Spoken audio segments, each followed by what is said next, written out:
सच्चे दरबार की जय। श्री दुर्गा सप्तशती का दूसरा अध्याय। ऋषि बोले, प्राचीन काल में देवता तथा दैत्यों से पूरे 100 वर्ष युद्ध होता रहा। उस समय दैत्यों का स्वामी महिषासुर तथा एवं देवताओं का इंद्र था। उस संग्राम में देवताओं की सेना महाबली दैत्यों से हार गई। तब सभी देवताओं को जीतकर महिषासुर इंद्र बन बैठा। हार खाकर सभी देवता ब्रह्मा जी को अग्नि बनाकर वहां गए और विष्णु तथा शंकर विराज रहे थे।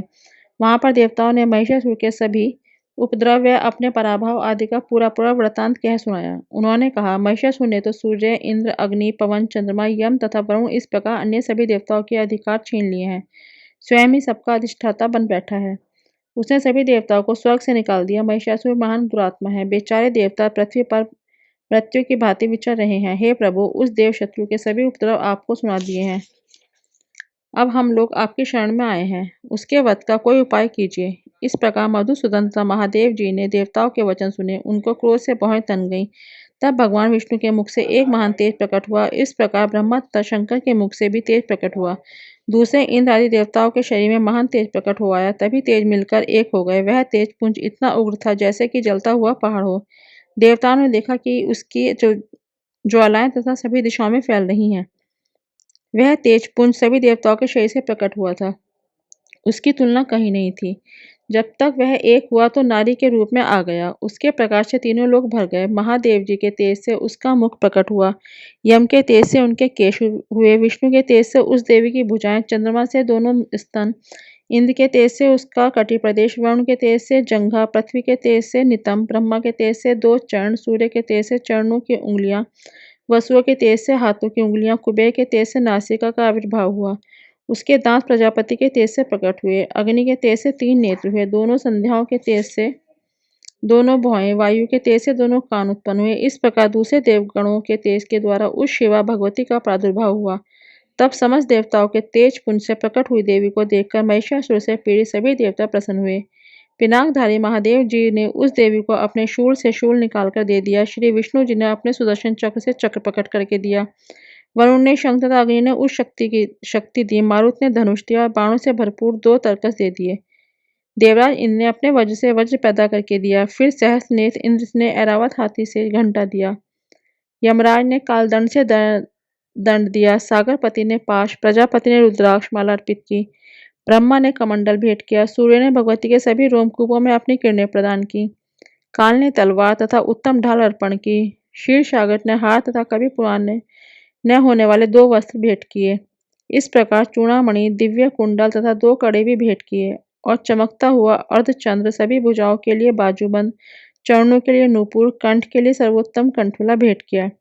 इसी प्रकार सभी उंगलियों के लिए रत्न जड़ित मुद्रिकाएं प्रदान की।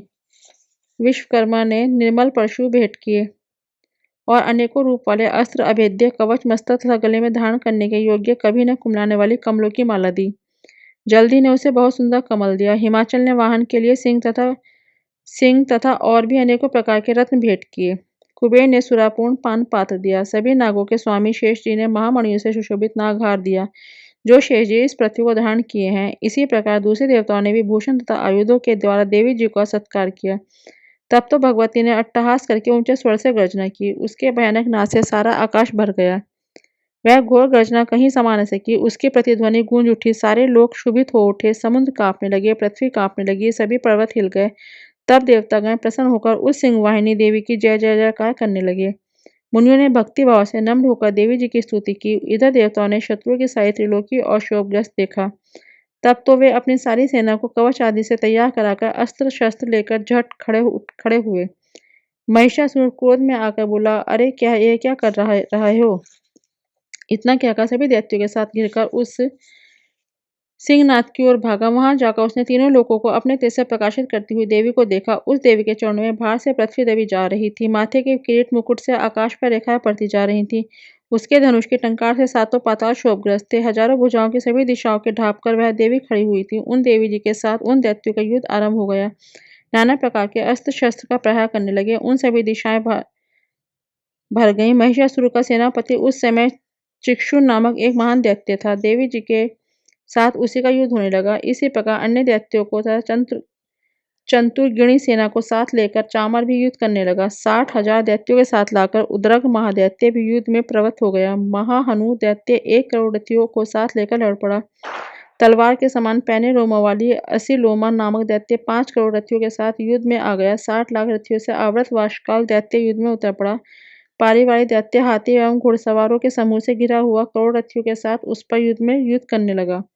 विडाल दैत्य 5 अरब रथियों के साथ लेकर लड़ने लगा और भी हजारों महादैत्य रथ हाथी घोड़ों से घिरे हुए रथियों को साथ लाकर देवी जी के साथ युद्ध करने लगे। वे महासुर करोड़ों करोड़ रथियों एवं हस्ती सवारों से घिरे हुए थे। उस युद्ध स्थल में आकर डट गए। उस रंगारन में स्वयं महिषासुर भी करोड़ करोड़ हजार रथों हाथी एवं अश्वों की सेनाओं से घिरा हुआ खड़ा था। तोमर भिंदीपाल शक्ति परशु पट्टिहास खड्ग आदि शस्त्रों से युद्ध में देवी जी के साथ युद्ध करने लगा। कुछ दैत्यों ने देवी जी पर शक्तियां छोड़ी और दूसरों ने पार्श्व के। कई एक दैत्यों ने तो खंगों के प्रहार से देवी जी को मार डालने का प्रयत्न किया। तब उस चंडिका देवी ने उन शस्त्रों को अपने अस्त्र शस्त्रों की वर्षा करके खेल खेल में तोड़ डाला। ऐसा करने पर भी देवी जी ने मुखारविंद पर थकावट का थोड़ा सा भी चिन्ह नहीं था। देवता एवं ऋषिगण स्तुति कर रहे थे।